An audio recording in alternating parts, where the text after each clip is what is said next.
పవన్ కళ్యాణ్ ఎప్పుడు రికార్డుల కోసం ప్రయత్నం చేయాలి. Reluctant actor. మా బ్రహ్మానందం గారు చెప్పినట్టుగా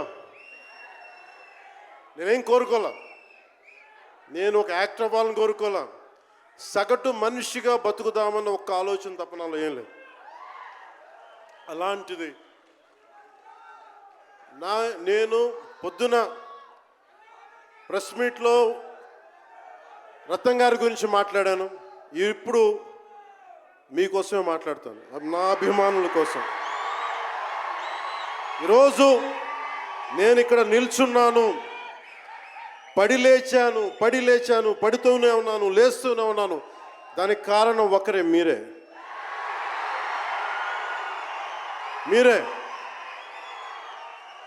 పడిపోయినా, కింద పడ్డా, లేచినా, ఉన్నా అన్నా నీ వెంట మేము ఉన్నామని. నా దగ్గర ఏమన్నా ఆయుధాలు ఉంటాయా? నా దగ్గర ఏమన్నా గుండాలు ఉంటారా? నా దగ్గర ఎవరు లేరు, గుండెల్లో ఉండే మీరు తప్ప.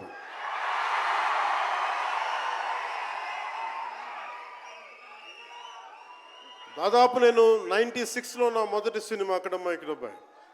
ఇది 2025, అంటే ఆల్మోస్ట్ 29 to 30 years. అంటే దాదాపు 29-30 సంవత్సరాలు నేను చిత్ర పరిశ్రమకు వచ్చి. ఎలా ఉంది అంటే నాకే తెలియదు, అలా కాలం ఇట్లా అయిపోయింది.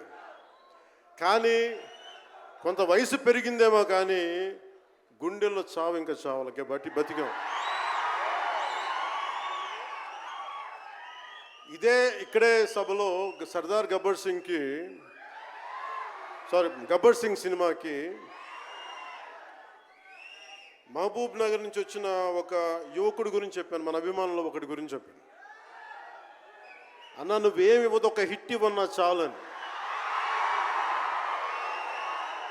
ఆ రోజు నేను భగవంతుని కోరుకున్నాను, నా అభిమానుల కోసం, నా కోసం కాదు కానీ ఒక హిట్ ఉంటే బాగుంటుంది అని కోరుకున్నాను. అది హరీష్ శంకర్ గబ్బర్ సింగ్ వల్ల తిరిగి వచ్చింది.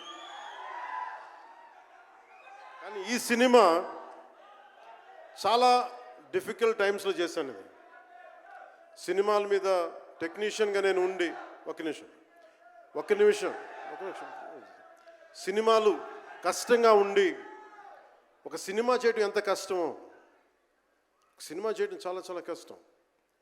నేను మీతో పంచుకోదలుచుకున్నాను ఈ రోజున. మీకు సంబంధించి నేను మొదటి సినిమా నుంచి ఇప్పుడు దాకా జానీ సినిమా నేను చేసినప్పుడు అది ఫెయిల్ అయితే, ఆ సినిమా ఫ్లాప్ అయితే ఎలా ఉంది అంటే, ఆ రోజు నా పరిస్థితి వరుసగా హిట్లు కొట్టి కూడా ఒక్క సినిమా ఫ్లాప్ అయితే అందరూ మీరు వదలలేదు. నేను మీ గురించి ఎప్పుడు మాట్లాడతాను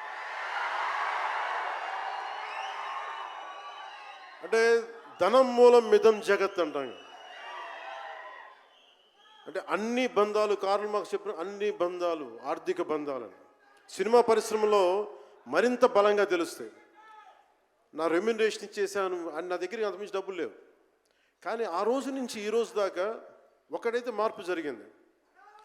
నేను చిత్ర పరిశ్రమ హిట్స్, ఫ్లాప్స్ ఇవన్నీ వదిలేసి నేను ఒకటే నమ్మాను, నా అభిమానులు నాకున్నారు, నన్ను ప్రేమించేవాళ్ళు ఉన్నారు.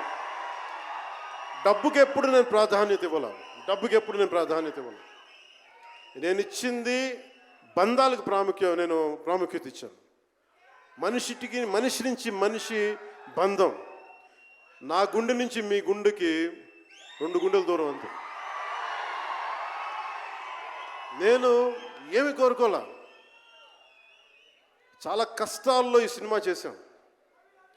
పేరుంది, ప్రధానమంత్రి గారి దగ్గర నుంచి అందరు తెలుసు.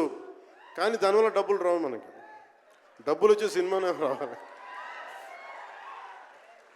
కానీ సినిమాని ఎలా చేస్తాం? మిమ్మల్ని రంజింపజేయాలి, మిమ్మల్ని ఆనందింపజేయాలి. మనకి ఖుషీ లాంటి సినిమా తీసి